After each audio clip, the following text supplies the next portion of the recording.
हमने कल विद्यार्थियों भौतिक विज्ञान का खंड अ ब स तक बता चुके थे। अब खंड द चलेगा। जैसा कि चौथा का क्वेश्चन है, एक समरूप वैद्युत क्षेत्र E is equal to 5 × 10⁻³ pi newton प्रति कूलम में एक 10 सेंटीमीटर भुजा वाला वर्गाकार समतल पृष्ठ y z तल के समानांतर या समांतर स्थित है। पृष्ठ से कितना वैद्युत फ्लक्स होगा यदि पृष्ठ का तल x अक्ष की दिशा से 30 डिग्री का कोण बनाता है, तब कितना वैद्युत फ्लक्स होगा।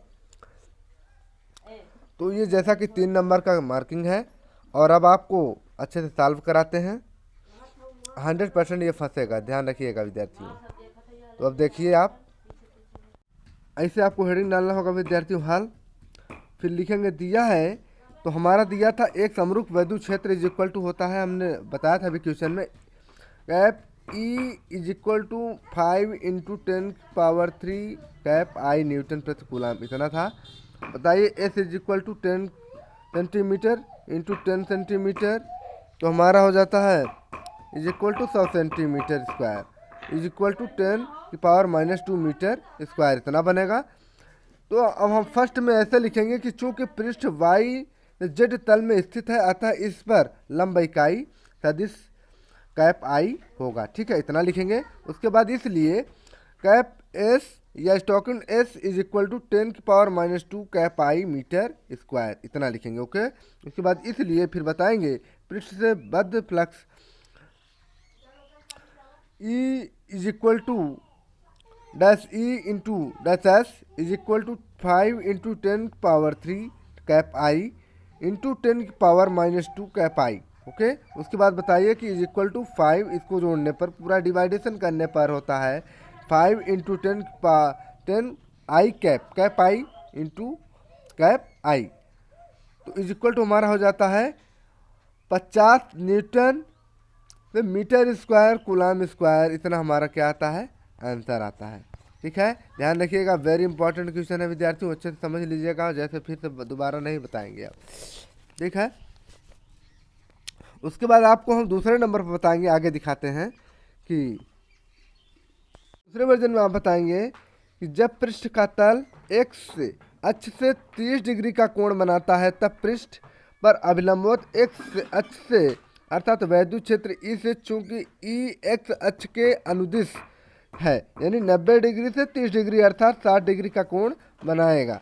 तो पृष्ठ से बद्ध flux E is equal to ES cos 60 times. Okay, तो हमारा होगा 5 × 10⁻³ इंटू 10⁻² इज मल्टीप्लाइड 1/2। तो हमारा इतना आएगा, यानी 10 × 5 = 50 हुआ, 50 × 1/2 is equal to 25 newton metre square प्रति कूलम। क्या आता है, मेरा आंसर आता है। इतना आप कर लेंगे, खट से आपका 3 नंबर बन जाएगा। ठीक है, नेक्स्ट क्वेश्चन की ओर चलते हैं। सभी क्वेश्चन मोस्ट है विद्यार्थियों, जरा ध्यान दीजिएगा। आपके बीच प्रश्न ख नंबर है क्वेश्चन विद्यार्थियों, 3 संधारित्र C1 C2 और C3 श्रेणी क्रम में जुड़े हैं, इनकी समतुल्य धारिता का व्यंजक प्राप्त कीजिए। जैसा कि 2015 में क्वेश्चन पूछा गया, ध्यान दे सकते हैं। अथवा में क्वेश्चन ऐसे भी आपसे पूछ सकता है, ध्यान रखिएगा विद्यार्थियों, श्रेणी क्रम में जुड़े हुए 3 विभिन्न संधारित्र की तुल्य धारिता के लिए व्यंजक प्राप्त कीजिए। ठीक है, जैसा कि 2017 में पूछा गया, इस बार वेरी मोस्ट क्वेश्चन है, ध्यान रखिएगा विद्यार्थी, पढ़ लीजिएगा, नहीं पछताने का मौका मिलेगा। अब आपको बताएंगे कि सॉल्व्ड। उसके बाद आप लिखिए संधारित्रों का श्रेणी क्रम संयोग, हेडिंग डालिए संधारित्रों का श्रेणी क्रम संयोग। ठीक है, इतना हेडिंग डालेंगे, संधारित्रों का श्रेणी क्रम संयोग। उसके बाद आप एक फिगर स्केच करेंगे, जैसा कि क्वेश्चन में आपके पूछा था C1 C2 C3, तो आप बनाइए।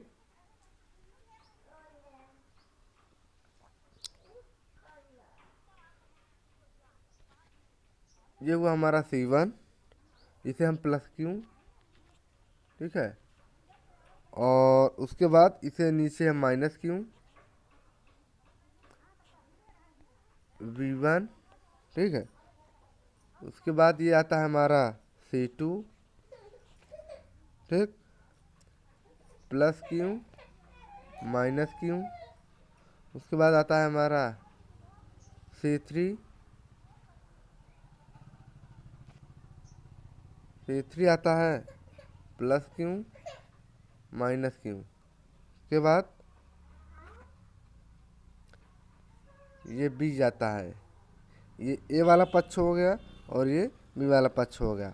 और ये जो हमारा आता है इसे कहते हैं पृथ्वी, पृथ्वी, और या पृथ्वी भी कह सकते हैं। ये हमारा क्या हुआ, वोल्ट, ठीक। V1, V2, V3, ठीक, ये हमारा फिगर स्केच हुआ। अब आपको बताएंगे कि यदि संधारित्र की धारिताएं क्रमशः C1, C2 और C3 हैं तथा पहली प्लेट को आवेश प्लस Q दिया जाए और तथा इनके विभवांतर क्रमशः V1, V2 और V3। उसके बाद आगे आपको बताते हैं कुल विभवांतर तो हमारा हो जाएगा V is equal to V1, V2, V3, ठीक, इतना होगा। उसके बाद आप कह सकते हैं कि V1 बराबर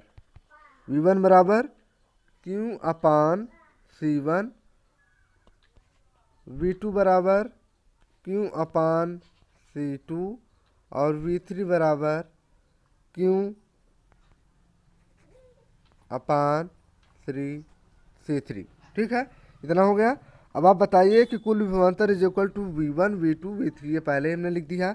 उसके बाद यह कह सकते हैं कि V इज इक्वल टू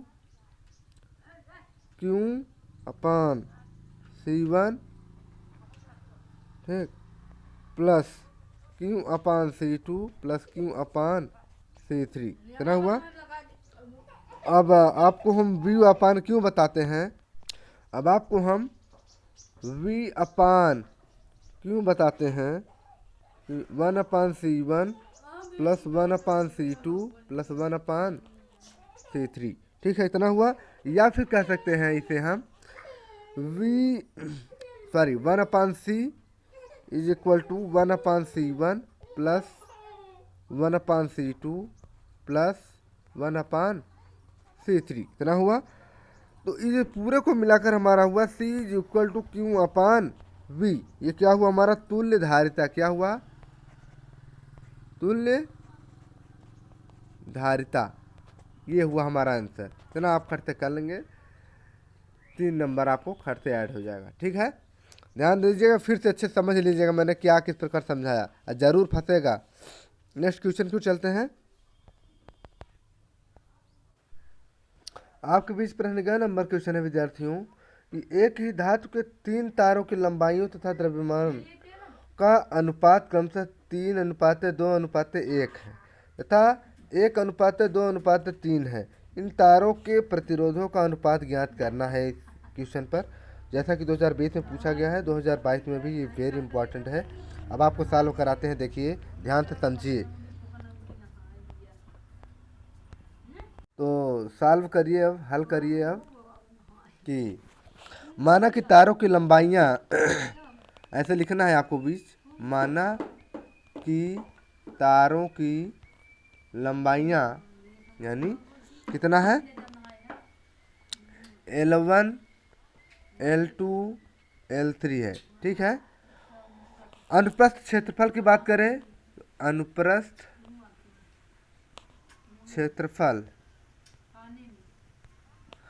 क्षेत्रफल की बात करें तो A1, A2, A3, ठीक है। तथा द्रव्यमान की बात करें, द्रव्यमान की तो हो जाएगा M1, M2, M3, ठीक है। यदि धातु का घनत्व D हो तो यदि धातु का घनत्व D हो तो अब आपको बताना पड़ेगा। आप देखिए आगे, यदि धातु का घनत्व D हो तो आप बताएंगे कि M1 बराबर होता है A1 L1 और D। ठीक है, ये हुआ हमारा M1 इज इक्वल टू। तो आप बताइए M2 बराबर बताएंगे A2 L2 D। ठीक, अब आप M3 बराबर बताएंगे कि A3 L3 D। ये हुआ हमारा M1 M2 और M3 का। ठीक है, तो अब आपके बीच हम एक स्केलिंग लेंगे तो हमारा हो जाएगा A1 इज इक्वल टू हो जाएगा M1 अपान L1 D। ठीक, और A2 बराबर करेंगे अगर तो A2 बराबर हमारा हो जाएगा M2 बटे L2 D, इतना आएगा, राइट। और A3 बराबर अगर बात करें तो A3 बराबर हमारा आएगा M3 अपान L3 D। ठीक, इतना होगा। अब आपको दिया है L1 अनुपाते L2 अनुपाते L3। अब आपको आगे बताते हैं। अब आपको बताना पड़ेगा कि दिया है L1 अनुपाते L2 अनुपाते L3। ठीक, इज इक्वल टू हो जाएगा हमारा 3 अनुपाते 2 अनुपाते 1। ठीक, ये हुआ हमारा। अब M2 बराबर अगर हम बात करें जो हमारा M1 अनुपाते M2 अनुपाते M3। ठीक, और अगर इसके अनुपाते अगर करें तो 1 अनुपाते 2 अनुपाते 3 इतना हो जाएगा। तो साधारण सी फंडा है। तथा अगर हम बात करें तो तथा A1 अनुपाते A2 अनुपाते A3, राइट। अब हम आपको इक्वल टू आगे बताते हैं M1 अपान L1 अनुपाते M2 अपान L2 अनुपाते M3 अपान L3। ठीक, ये हुआ हमारा अनुपात में पूरा। अब आपको हम बताएंगे कि 1/3 अनुपात 2/2 अनुपात 3/1। देखिए आगे हम दिखाते हैं। आप आगे आपके था कि 1/3 अनुपात 2/2 अनुपात 3/1, इतना ही था। तो अब आप बताएंगे कि इज इक्वल टू 1/3 अनुपात 1 अनुपात 3 इज इक्वल टू हो जाएगा 1 अनुपात 3 अनुपात 9। ठीक है, से 3 से गुणा करने पर, किससे? 3 से गुणा करने पर। अब आपको बताना पड़ेगा यदि धातु का विशिष्ट प्रतिरोध P है तो लिखना भी पड़ेगा। यदि धातु का विशिष्ट प्रतिरोध यानी R P है तो, ध्यान रखिएगा P है तो, देखिए आगे। तो आप बताइए कि हमने बताया था ना यदि धातु का विशिष्ट प्रतिरोध P है तो उसके आगे आप बताइए कि R1 is equal to P L1 upon A1। ठीक, R1 इज इक्वल टू होता है P L1 अपान A1। और R2 की अगर बात करें R2 बराबर हो जाएगा हमारा P L2 अपान A2।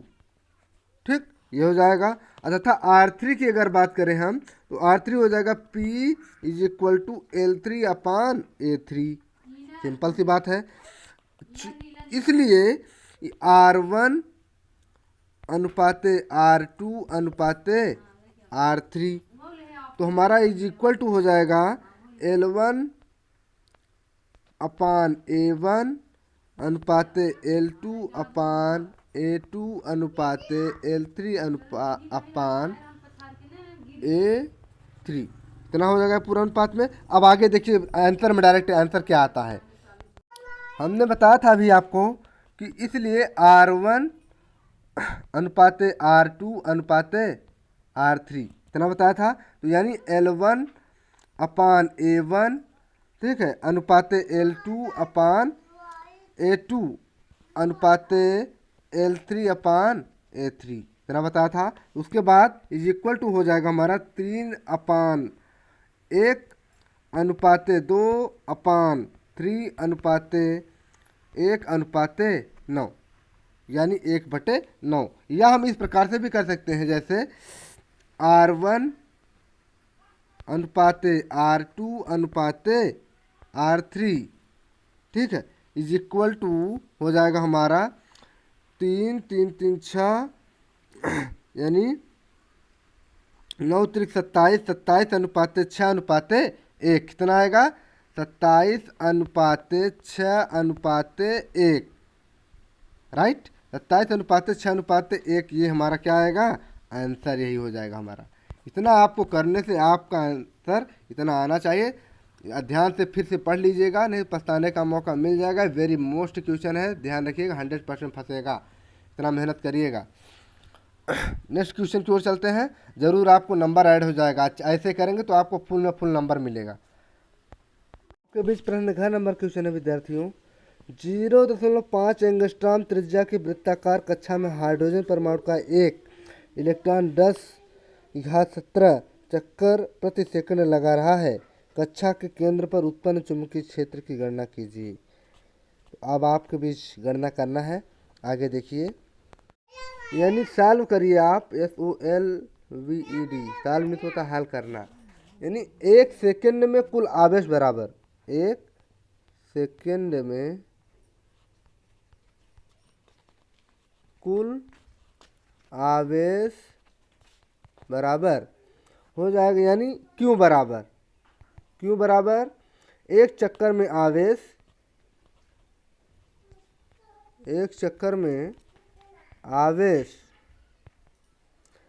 इंटू 1 सेकंड में चक्करों की संख्या इंटू 1 सेकंड में चक्करों की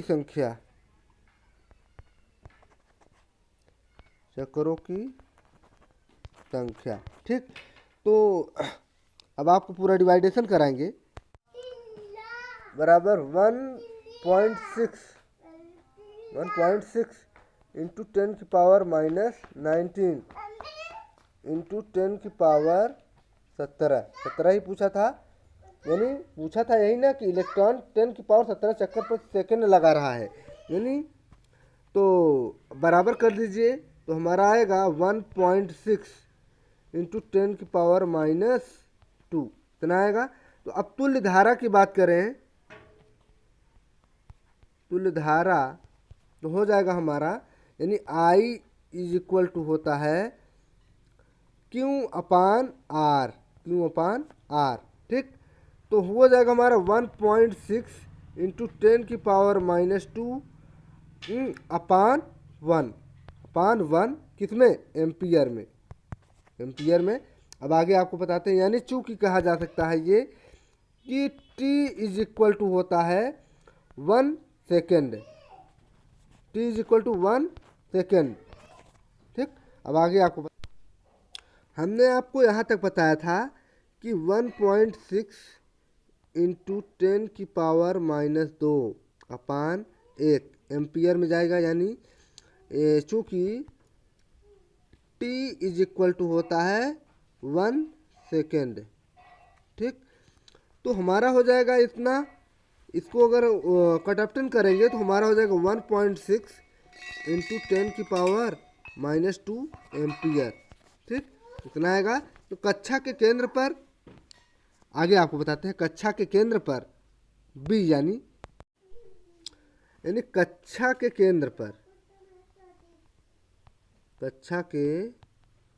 केंद्र पर यानी B इज इक्वल टू हो जाएगा mu non I upon 2A, okay, यानी इज इक्वल टू हो जाएगा 10 की पावर -7 यानी 2 पाई आई ए अपान ए इज इक्वल टू हो जाएगा। देखो हम आगे आपको बताते हैं, जगह नहीं है, फिलहाल कर ही देते हैं। लो हो जाएगा हमारा 10 की पावर -7 मल्टीप्लाइड 2 गुणते 3.14 इंटू 1.6 इंटू 10 की पावर -2 इतना आएगा। अपान में हो जाएगा हमारा, इतना अपान करेंगे, अपान में हो जाएगा 0.5 इंटू 10 की पावर -10। ठीक है, अब आगे इसको सॉल्व करते हैं। देखिए आगे इसको सॉल्व करते हैं, हमारा आता है बराबर में 3.2 गुणते 3.14 गुणते 10 की पावर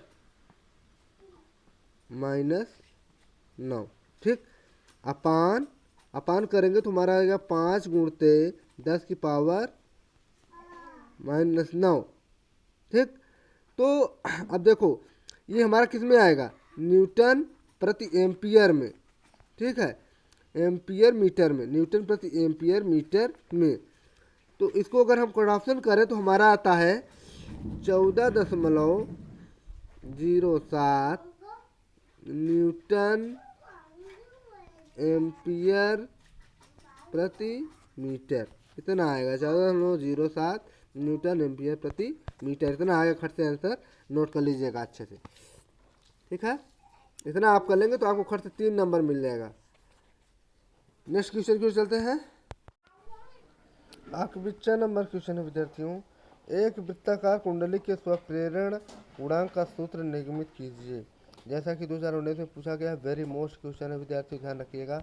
अब आपको बताना चाहेंगे कि उत्तर में बताइए हेडिंग डालकर, वृत्ताकार कुंडली का स्वप्रेरकत्व यानी self inductance of a plane circular coil. तो बताइए कि माना आर की यानी आर मीटर त्रिज्या वाली एक वृत्ताकार समतल कुंडली में तार के एन फेरे हैं, इसमें आई एम्पियर की धारा बह रही है। इस कुंडली के केंद्र पर उत्पन्न चुंबकीय क्षेत्र यानी B = μ/Ni/2r। ठीक है, तो कुंडली के संपूर्ण तल में B को एक समान मानते हुए, यद्यपि कुंडली की परिधि के निकट B का मान अधिक होता है, कुंडली के एक फेरे से बद्ध चुंबकीय फ्लक्स यानी फाई = BA। ठीक है, तो जहाँ A = πr² यानी μr², तो कुंडली के तल का क्षेत्रफल यानी फाई = μ/Ni/2r इतना होगा, यानी πr² = μ/π/Ni/2। ये फर्स्ट वर्जन में हो गया। अतः परिभाषा के अनुसार कुंडली का स्वप्रेरण गुणांक L = कुंडली संबंध और नेट फ्लक्स मुख्य धारा। तो या हम इसे कह सकते हैं L = n × π/I। ठीक है, तो यानी फाई का मान समीकरण फर्स्ट के समीकरण सेकंड में रखने पर इसलिए L = n/I एंड μ/π/NRI/2 या L = μ/2 πn²r। स्वप्रेरण गुणांक का मात्रक हेनरी होता है, ये भी ध्यान रखिएगा। इतना करने के बाद आप अब आज से आपको नेक्स्ट डे पढ़ाएंगे। ठीक है, थैंक फॉर वाचिंग। वीडियो अच्छी लगी तो लाइक करिए, अन्यथा डिसलाइक करिए और अपने मित्रों के पास शेयर ज़रूर करिए, क्योंकि अगर एग्जामिनेशन में बैठते समय विद्यार्थियों को थोड़ा सा इंस्टिटेशन होता है तो वो पढ़े लिखे रहते हैं तो उनको अच्छा सा मार्किंग होता है। और नए हो तो सब्सक्राइब करिए ताकि मैं जो भी वीडियो बनाऊं आपके यूट्यूब के नोटिफिकेशन पर खट से पहुंच जाए और आप उस वीडियो को लाभ उठा सकें और अपने परीक्षा सेट में अच्छा अंक हासिल कर सकें। Thanks for watching.